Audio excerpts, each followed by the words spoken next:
Hey, I'd like to welcome you to another episode of Mission Matters.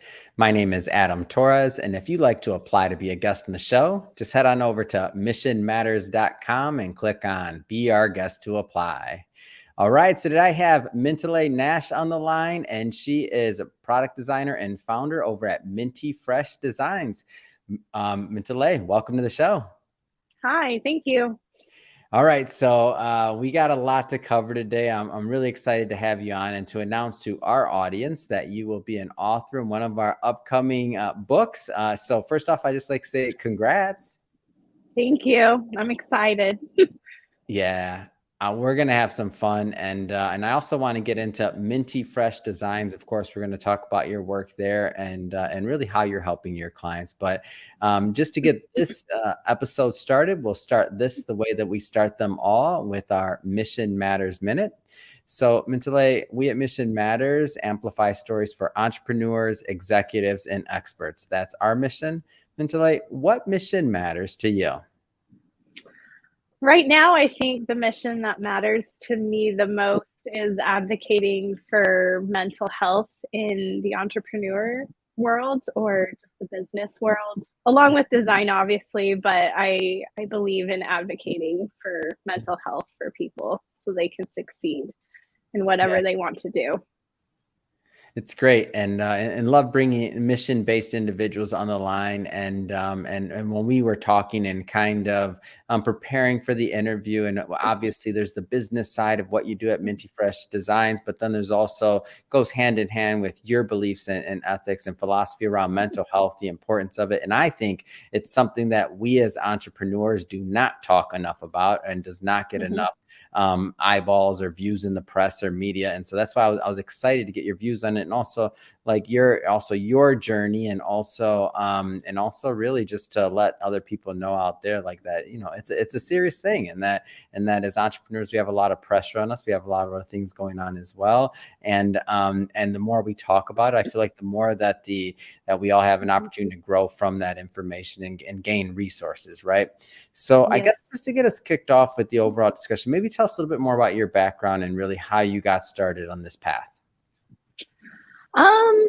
So I started off in graphic design, and I guess the short version maybe of how I got on this path was I initially had been working full time for a tech company that was pretty big out in Utah. And I just remember my body just started to not function the way that I wanted it to function. And it, like, at the time, I don't think I fully understood what was going on with it. Like, it was kind of what started opening my eyes to it, I guess, I think, as I started to understand that I needed to do some work on my mental health or just my own personal growth. And while I was working there, I just remember having a lot of, like, this was a symptom for me. I was starting to have a lot of chronic pain and just things that were a little inexplicable. Like, I think on the outside, people just thought like, oh, do you need like another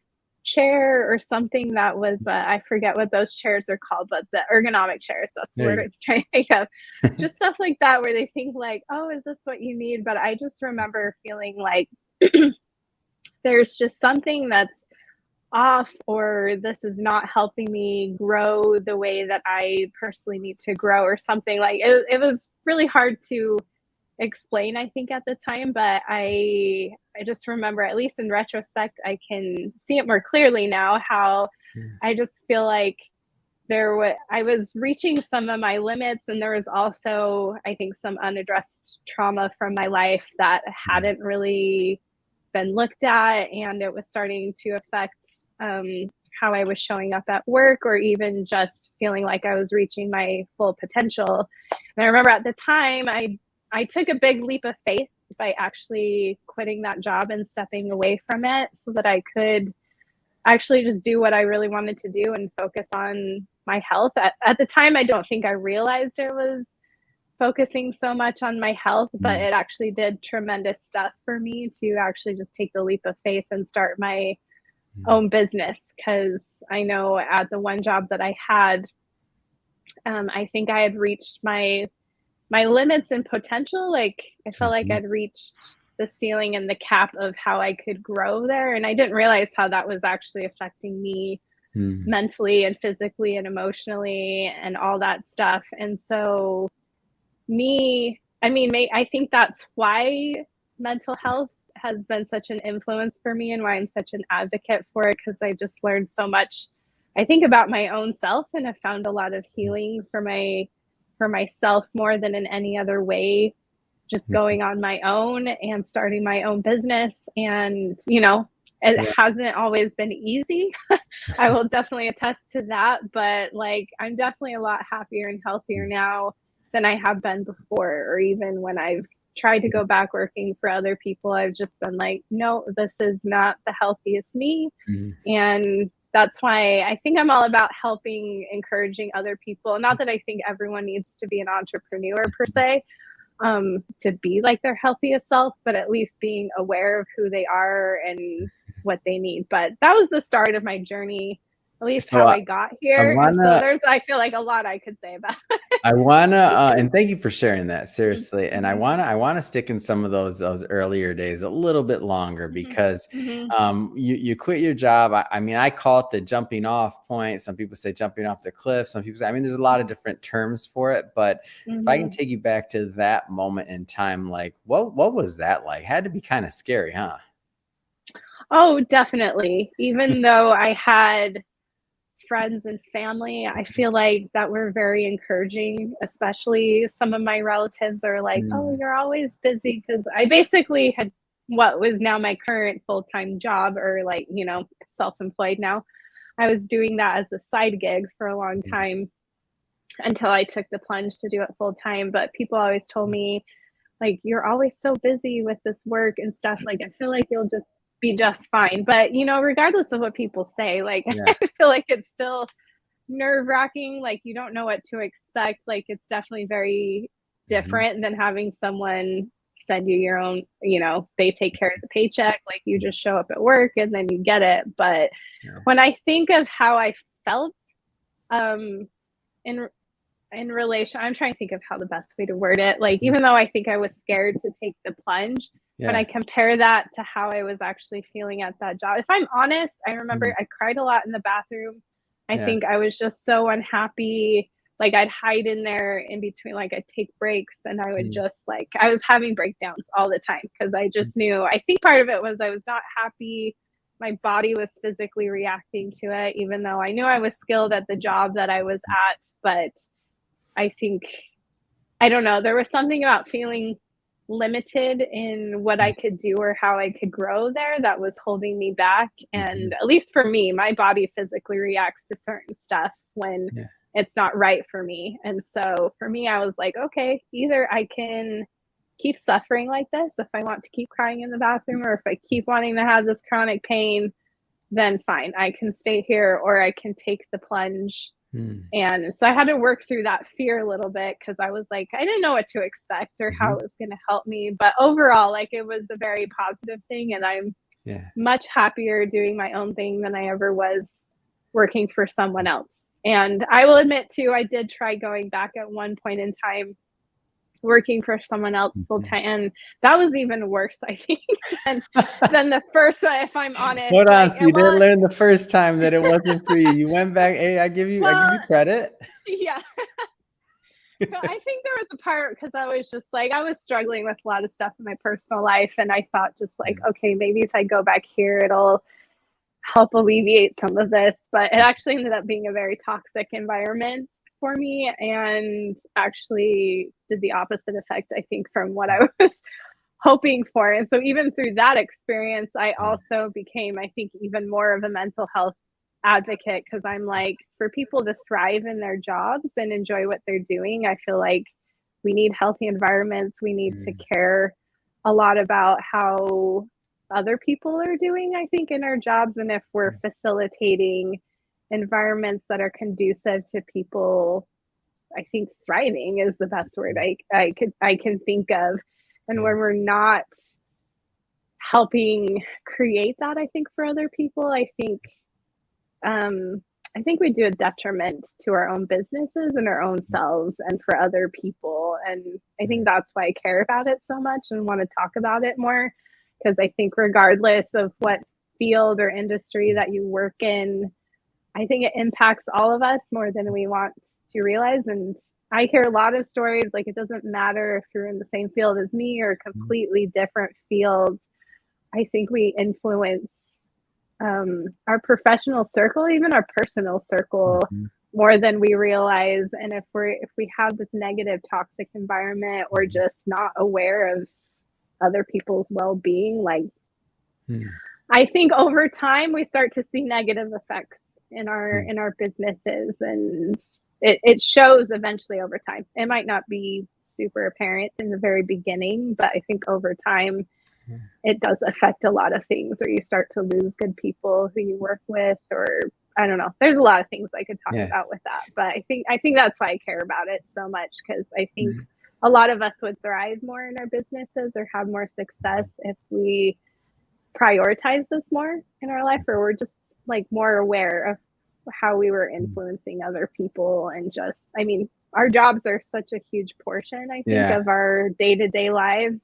And sometimes we ignore it and think like, oh, let's get over it, or like, doesn't matter. But I think at the end of the day, you know, when we're spending probably half our time like at work, like every day, it's a big deal, and it does affect our health. And when we don't care about it, I think we see detrimental effects over time. That may not be super apparent in the beginning. Did you in the beginning, so did you what was your process like? Did you give yourself maybe room to breathe, room to heal, like, as you kind of made that transition? Like, what was your transition like of healing? I think, to be fair, I think it took several years to kind of work through that, if I'm honest, and probably even more so in the last 5 years or so, because I've been doing this, I think, full time for at least 10 years now. And so in the very beginning, I don't think I really had a full grasp on what I was doing in terms of my healing process, if that makes sense. Like, I kind of just took the plunge, and I was like, I'll kind of just like figure this out. Especially as you're going through it, like, and like, it's hard. Yeah. But I would say definitely during the last 5 years or so is when I think I took that more seriously. Like, I allowed myself to take breaks or just rest. And I know that might seem a little crazy when I think we work in this environment, or we have this culture, at least, especially here in America, I think, where we're supposed to just grind, and that can be really taxing on us sometimes. And it's hard when we have a lot of responsibilities and obligations. But I had to learn at some point, I think through some hard lessons, if I'm honest, that I needed to rest or allow myself a little bit more flexibility. Because I will admit that I was a workaholic for very many years, and it took some hard lessons, I think, in my life to realize we don't have to be workaholics all the time, like, to be successful. And that was one thing that I did learn about myself, because I just thought, like, oh, you have to just basically kill yourself, like, to be successful. And I learned that that's not true, because I've actually been more successful once I allowed myself more balance in my life and actually resting, so that I actually function better. Because I think I was able to just, like, well, quote unquote, do all the things right until a certain point where my body was like, you can't keep doing things like that.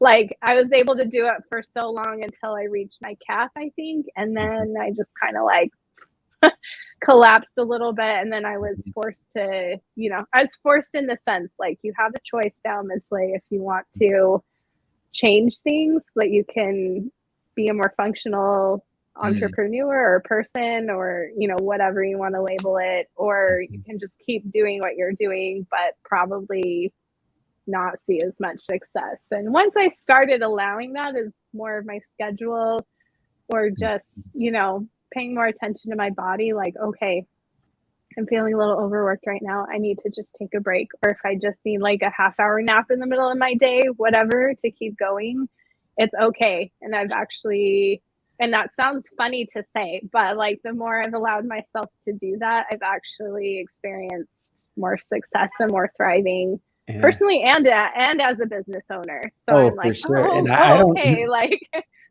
And I oh, go don't think ahead. it sounds silly at all. I think that that for a lot of people out there, like they're going to get solace out of your words and understand that like they shouldn't beat themselves up if they need to take a little bit of time off or do Mm-hmm, some other things. Like we all have goals, we all have these things that we want to do, of course. Whether mm-hmm, you're an entrepreneur or whether you're an executive or working corporate or like it doesn't matter. Like we all have goals mm-hmm, and wants and hopes and dreams, right? Like mm-hmm, ideally. And if your body or if you need some type of break or you're missing something, like like it did in your case, show up in something outwardly in the terms of like your body mm-hmm, lets you know through pain. For other people, it might show up in something that maybe isn't like quite as obvious, like physical pain, or maybe it's depression. Maybe there's a bunch of mm-hmm. different things and ways that different people's bodies will react and let them know, hey, I'm not necessarily getting what I need. So not asking you to, be the doctor or prescribe anything like that. But if you were to give some tips based on just your success and what was helpful to you, for some of those entrepreneurs out there that may be going through similar things where they're thinking about like, their body or just in general, they're not feeling right. What kind of things helped you that maybe they could take away from that as well?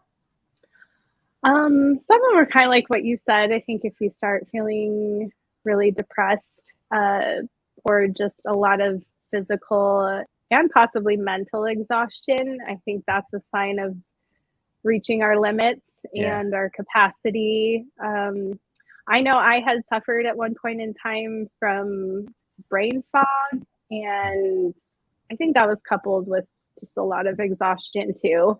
And I'll admit, when I had reached that point, I was like, I have never experienced these symptoms before. Like, I usually remember everything. And I think that's also a symptom of just extreme stress. So I feel like if you're going under a lot of stress, uh, I think honestly that leads to exhaustion and probably depression and other things. Or there is such a thing, I think.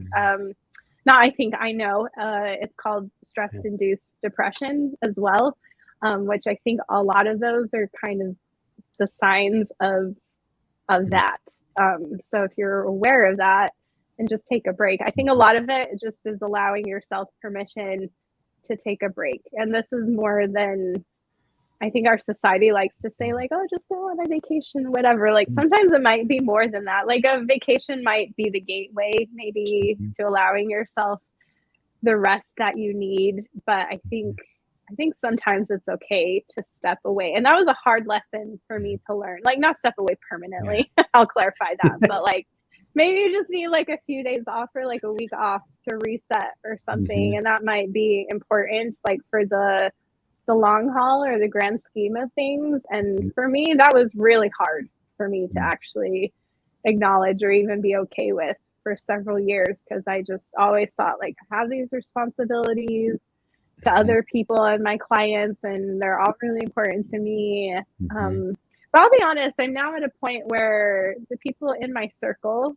especially my professional circle, I would say, are all advocates, I think, of me and my health.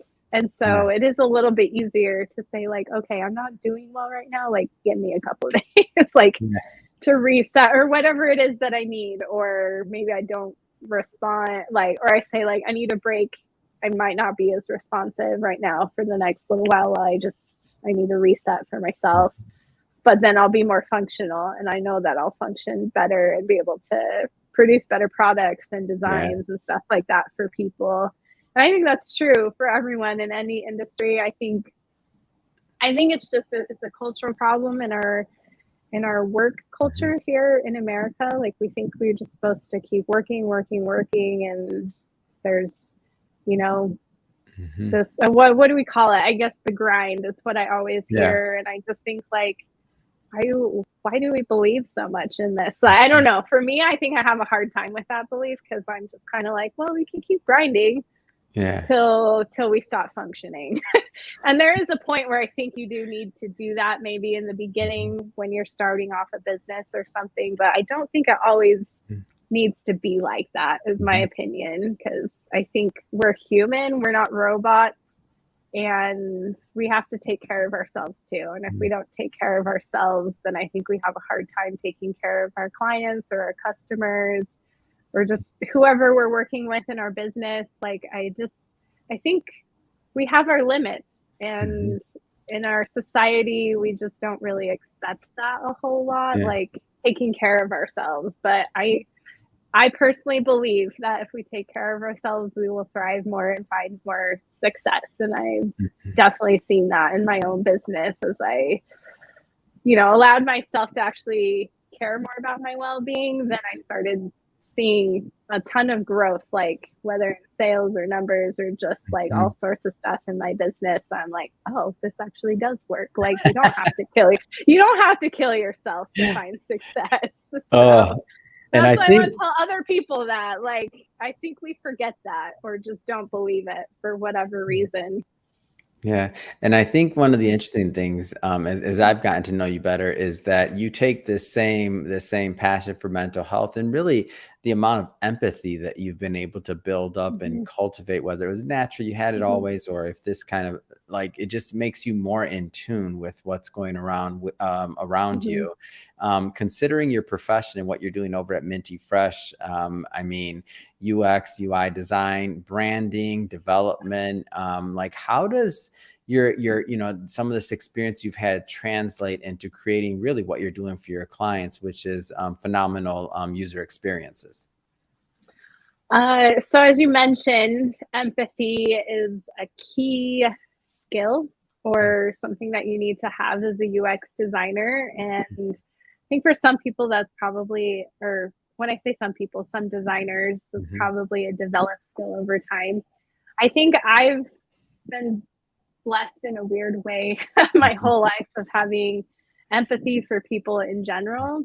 And Mhm. so that applies really well to what I do, because Mhm. the reason that you need empathy in user experience design is the whole purpose is to understand the user better and what their needs are, and being a huge advocate for them, because you're working, or at least when I say you're working, I'm working Yeah. with like developers and stakeholders or marketing teams or whatever it is, people who are influenced in this process, like whether Mhm. it's for product design, like software application design Mhm. or web design or whatever.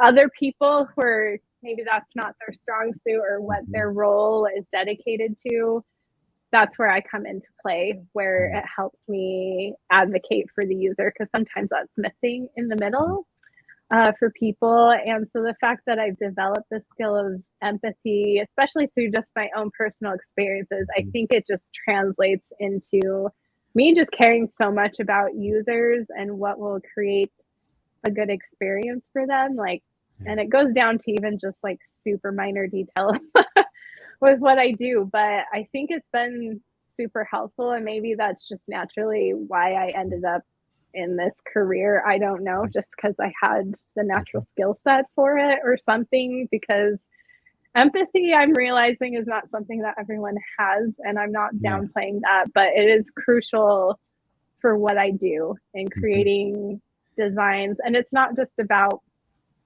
pretty designs. Like, Yeah. yes, I like all that stuff. I like things to look pretty. I'm not going to lie, but I'm actually having it functional and speak to users and be something that will be memorable for people, I think is Mhm. something really important and valuable to me. And Mhm. because empathy is such a big thing in my life, it's so applicable to what I do. And I think Mhm. it just adds a lot more value to what I do naturally, because I just understand users in a unique way. I'm not saying I'm perfect, but I think because I've spent my whole life just empathizing towards other people and just Mhm. caring about their needs or understanding where they're coming from, it's easy for me to step in if I'm Mhm. like with developers or stakeholders or whatever, just to say like, hey, I think we've forgotten about this thing, or you guys Yeah. haven't thought about this for your users. So let's take Mhm. a step back and like think about that for a moment. Yeah. So that's where that comes into play for what I do on a daily basis. Yeah, and I feel like there many times the UX or the UI design, like that aspect of it. Okay, so the development side, the engineers, like some of the other things they may, the concept overall that may get a lot of the attention at first, but sometimes Mm-hmm. when we get to the design piece of it, sometimes people are stuck on the does it look good, and that's the main component. But Mm-hmm. when you talk about functionality, or when you talk about the user experience, like if you get the user experience right, that does translate into hitting goals, Mm-hmm. like whether it's lead gen, revenue, whether it's Mm-hmm. distributing documents, whether it's keeping somebody in your site longer, whether it's allowing the Mm-hmm. information to be more accessible. And I'm just naming a couple of them. I'm sure you could rattle off way more than I could, but with Oh my yeah. limited knowledge of UX, don't leave me hanging mentally. Mentally, I can't do all of that one by myself. It's But okay. tell us a little bit more about the UX UI side of things, and for those and for people watching this, and why it's so important to create that user experience. Well, the thing that's immediately coming to my mind right now as you were talking is, Yeah, I would just say this: if you've spent all of this money yeah, on creating software like an application or even a website, because some yeah. websites can be very complex, or even if they're not as complex, they're still just as important. But I was Mhm. going to say, if it's not serving a purpose, or, well, actually, the better way to word it is if your You're users so are kind. Look coming. at that. You're even having empathy for everybody out there that's made Yeah, this mistake and that's yeah, cringing. Like yeah, you're demonstrating your empathy right now. You're yeah, not going to insult me. Yes, I've made this mistake. Go ahead. yes. Well, I was gonna say, if your users are coming to use Yeah, your product, like whether it's software, app, an yeah, app, or a website, or really, there's a multitude of different things that could be. Those are the primary ones that I'm usually doing UX for. If your users are coming and they're super frustrated when they're using your product, or they can't do what they want, or it's, they just leave it and say, like, I don't even know how to use this, or I can't even do what I want, then you've really just wasted a bunch of money. Like, and most of the time it's like, we're not going to get everything perfect, I would admit, as UX designer, but we try our best because we try to do research and like keep them in mind or ask enough questions. And that's a sign of a good team that is implementing all those things and actually trying to involve the user in choices. But when we leave that out, like, you could spend all this money or just have developer, like, I've been down that road where I've been brought into projects where they've only had a developer working on stuff, and developers just have a different way of thinking. That's the only way I'd say. They don't have the same skill set as a UX designer, and that's why it's crucial to kind of bring them into that, because a developer is going to think one way. And I would also say stakeholders also think another way, because they're the ones investing the money into something, or this is their idea. And sometimes they can also get caught up in their ideas because they're the ones paying for it and just kind of leave it out. But if you're creating this thing where people are like, I can't even use this, or I can't even do what I want, and yeah. not that everything has to be 100% perfect in it, but like, if you've created a good product that's easy for people to use and they can accomplish the main tasks that they need to do in there, or purposes, then that's good. But if you've done the complete opposite, like, Yeah, why have you even done it? Like, I've seen a yeah. lot of people make mistakes or invest a lot of money in stuff like that and not involving the right people, or leaving out crucial steps, like even involving feedback from users and stuff like that, and thinking. That's another mistake I will say, point out to people, is sometimes we think we know everything, or that we know or assume that we know what users want, and that's not always true. Like, I would say probably half the time we're probably wrong, or sometimes we do get it right, sometimes we don't. But when we're just making these assumptions, we can create bad products that aren't working for us. And it's like, why even spend the money on something if you're not going to involve people who are the experts to create something to help create, whether you want more leads or sales, or if you just want to solve a problem for people. Are you actually solving the problem, or do you just have like a good idea in your head for how to solve the problem? And I think there's a difference, like, between having the idea and actually implementing it successfully, and going through the user experience process, and it's a team thing. I'm not saying Mhm. like I'm better and smarter than a stakeholder or developers. It's a team effort on all fronts, like to create a good product together, because you have to collaborate for sure. No one is better than one other person when it comes to this, but yeah, so there's a lot of benefits. I think if you forget a lot of that, then like at the end of the day, if you create a really frustrating app that no one can use, Mhm. then you haven't accomplished anything good for your business, or you know, Right. like you're not going to achieve success. Yeah. That's all I would say in its simplicity at the end of the day. Yeah. Well said. Well, I want to spend a little bit of time here. And for everybody watching this, we're not going to spend too much time on this because we will be bringing Myntillae back onto the show, Myntillae back onto the show for a second part of this interview, which is a two-part interview. When the next time we bring Myntillae onto the show, it'll be about the book that we're launching. But just to give a little bit of just a little bit of a preview, what are some of the things that you plan to propose in the upcoming book launch? I'll be, it's similar to some of the stuff that I mentioned, just going a little through my own personal story of my mental health journey and how that came to be as an entrepreneur. More details, obviously, than what I gave today. But also, I think just my applicable advice as to what entrepreneurs can do to just Hmm. prioritize their well-being so that they are more successful as entrepreneurs. Because I think, you know, I could spend all day talking about design. Like, I know a lot about that stuff, but I think the empathy side of me Yeah. wants to speak more on how can we apply some of that stuff as well into our lives so that we're successful entrepreneurs. And I think helping advocate for everyone, because I feel like Mhm. if I have good well-being, if my clients have Mhm. good like health and well-being, then we'll all be successful together and we can do more together, other than, I mean, more than me just like shoving design down your throat and saying this is why you need a good designer. Like, I can tie that all in together and say, you Yeah. know, I mean, you've heard parts of that, like how my personal journey has influenced my choices in my career or what I do as a Mhm. designer, and I think that's great too. But I'll be, I think, sharing more my advice of how we can be better Yeah. entrepreneurs, and you know, not forgetting that puzzle piece in our life, because I think our businesses are more than just about the money. Like, obviously money is important. Mhm. Money, if we didn't have money, then we wouldn't have businesses, right? Yeah. But I think if we do that stuff, and we will have more money, or whatever success is for Yeah. every entrepreneur, whatever success is for you. I think we can have more of that if we prioritize our well-being. So Hmm. I'll give my more specifics as to what I think people can do All to right. And I'll find cut that you off success. there because we can't give too much because we got to sell Yeah. some books still. All right. So, Yes.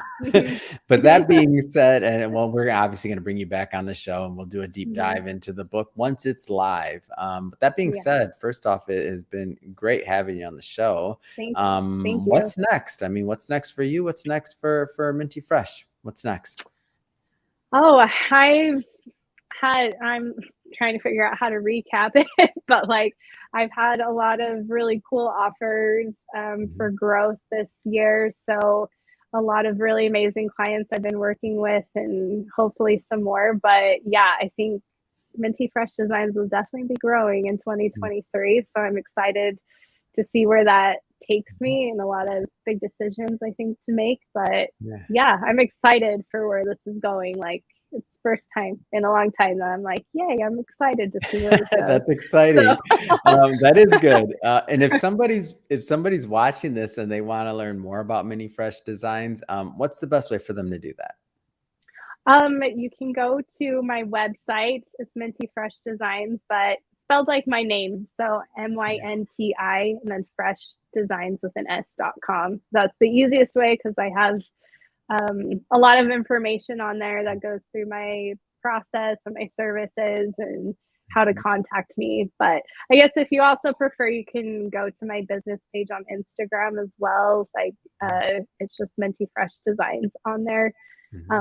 Same spelling, and I'm on LinkedIn as well. I don't remember the URL for that, but if you search for Minty Fresh Designs on there as well. So I should know that URL. That's embarrassing.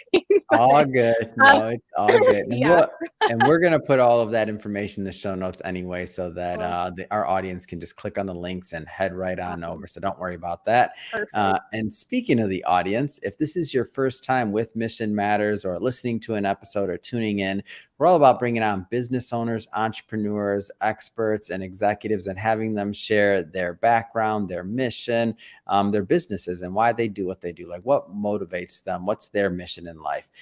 If that's the type of content that sounds interesting or fun or exciting to you, hit that subscribe button, because we have many more mission-based individuals coming up on the line, and we don't want you to miss a thing. Myntillae, it has been awesome having you back on the show, or having you on the show. I can't wait to have you back on the show to do the follow-up interview. So thank you again, and wishing you so much success in 2023. Awesome. Thank you so much.